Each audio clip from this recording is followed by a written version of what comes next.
Welcome to today's lesson in physics. Today we are discussing further on Bohr atom model. We have already discussed the postulates of Bohr model. The first two postulates in Bohr atom model says about the stationary orbits. The first postulate gives us an idea about stationary state, and the second postulate actually gives the positions of those stationary orbits. In the second postulate, Bohr has introduced a condition to get stationary state, and that condition is this: the stationary states are the orbits where the angular momentum of the electron satisfies the condition L equal to nh by 2 pi, where L is the angular momentum, h is the Planck's constant. And this equation turns to be correct, but Bohr couldn't explain how we got that expression or from where we get such a condition L equal to nh by 2 pi. Bohr simply said this condition without any theoretical support. There were many controversies regarding this particular condition, and Bohr was not having any answer to that particular questions. And after 10 years after the introduction of this Bohr model, de Broglie came with an explanation for Bohr's second postulate. That's what we are discussing today. That is de Broglie's explanation of Bohr's second postulate of quantization. We know de Broglie introduced the concept of matter waves, which says that for all the objects which are in motion, an associated wave is there called as matter wave, and the wavelength of that matter wave is given by lambda equal to h by mv. This we have already studied. Now, to explain this Bohr's second postulate, de Broglie took the simple case of standing wave formation in stretched string. We know that in the case of stretched string, there are different modes of vibration. The fundamental mode of vibration, hope you remember, this is the stretched string and this is the fundamental mode of vibration. In the second mode of vibration, we have like this, that is, this is the second mode of vibration, and the third mode, it goes like this.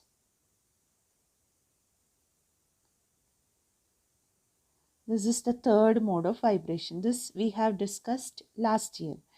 Now, looking at the fundamental mode, we can say that in length, suppose the stretched string has the length L.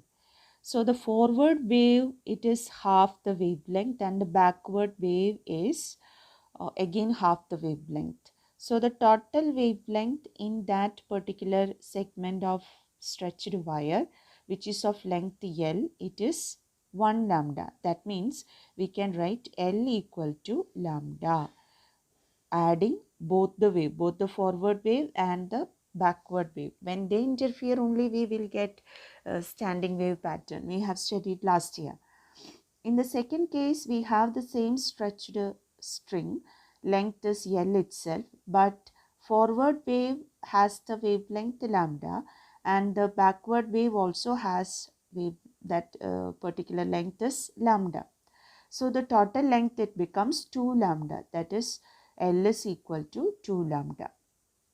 And in the third case, for the same length, string length lambda, L, the wavelength, that means that condition, that means forward wave is 1.5 lambda and backward wave also is 1.5 lambda. So the total wavelength, it becomes 3 lambda.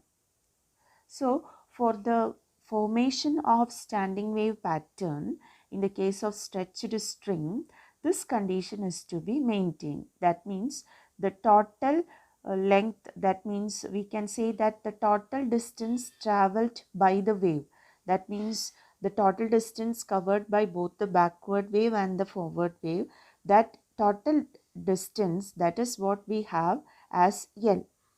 That should be equal to integral multiple of wavelength. That's what the condition stated by Bohr, or that is the condition stated by de Broglie. An explanation given by de Broglie. We can state like this, like that he said. Okay, only if this condition is satisfied, L equal to either lambda or L equal to 2 lambda or L equal to 3 lambda, in such situations only standing wave pattern will be formed in stretched string. This is the explanation given by de Broglie.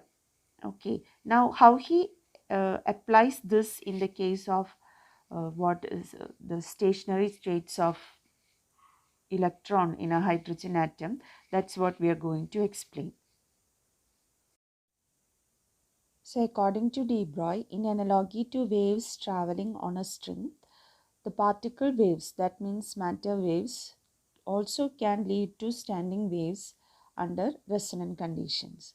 So under resonant condition, when it forms standing wave, so only when such standing waves are formed, only those conditions will be the stationary orbits. That's what de Broglie mean. So the same condition we can use. That means we said no, in a string standing waves are formed when the total distance traveled by a wave down the string and back is 1 wavelength or 2 wavelength or 3 wavelength, etc. That's what I said as integral multiple of lambda. So that condition he directly applied in the case of this electron revolving around a nucleus. So when electron revolves around the nucleus, we can say that the total distance traveled, that is the circumference of the orbit, that is 2 pi rn. Okay, where rn is the radius of the nth orbit. So that total distance traveled should be equal to integral multiple of lambda. So here lambda comes as the wavelength associated with the movement of the electron. That wavelength is nothing but de Broglie wavelength. So that's how we get that condition, that is 2 pi rn equal to n lambda. So as we said, L equal to n lambda in the case of stretched string. In the same way, in the case of electron revolving around the nucleus, he applied the condition as 2 pi rn equal to n lambda, where 2 pi rn is the total length of the or total distance of the path followed by the electron. So that is 2 pi rn, and n lambda, that lambda is the de Broglie wavelength. Here n can take values like 1, 2, 3, etc. Now in this equation we know lambda equal to h by p, where p is mv. So we can write mvn, where vn is the velocity of the electron in that nth orbit. So our condition gets modified as 2 pi rn equal to nh by mvn, or mvn rn equal to nh by 2 pi. So that is our condition which Bohr stated as his second postulate. That means mvr equal to nh by 2 pi, or angular momentum equal to nh by 2 pi. So this is the quantum condition proposed by Bohr.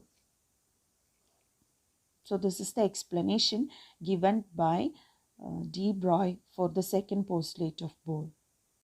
Now, before discussing limitations of Bohr model, let's say about the advantages of Bohr model.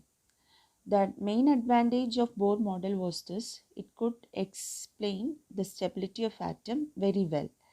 That was the main drawback of Rutherford model. It couldn't explain the stability of atom. But Bohr model could account for the stability of atom. And to an extent, it can very well explain the spectral series or the spectrum observed in the case of hydrogen. In the case of hydrogen atom, the simplest atom, the simplest element we can say, in that case, the spectrum observed was very well explained by this Bohr model. That was the advantage of Bohr model. Now, what are the limitations of Bohr model? That is the important limitation. That means Bohr theory could explain only a single electron atom. That means it can explain hydrogen atom and also it can explain helium ion.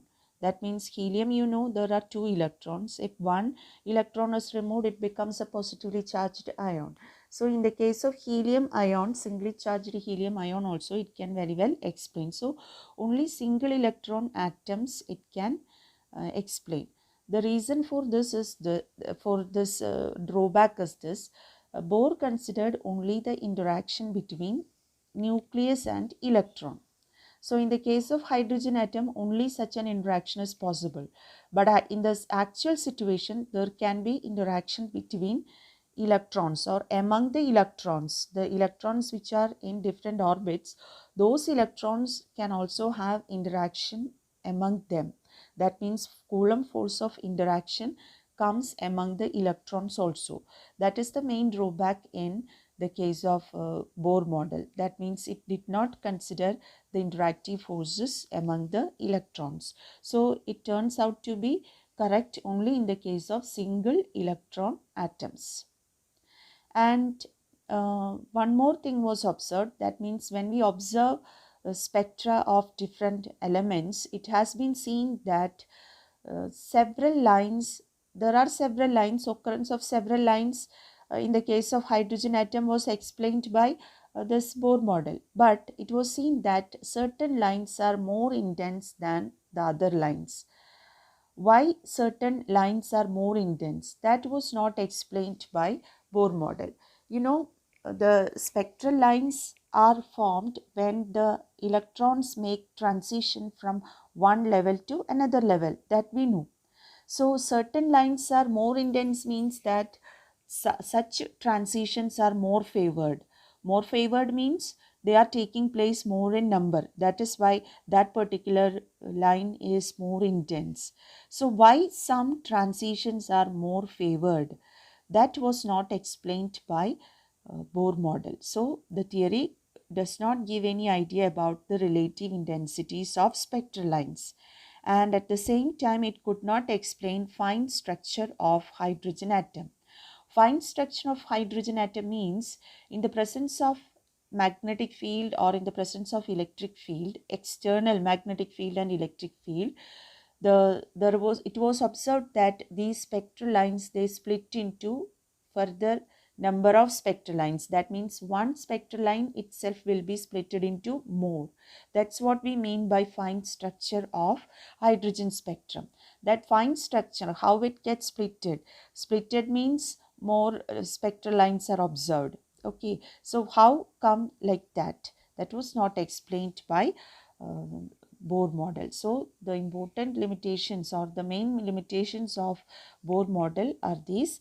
First one, it is applicable only to single electron atoms, and the second one, it does not give any idea about the relative intensities of spectral lines or why certain transitions are more favored.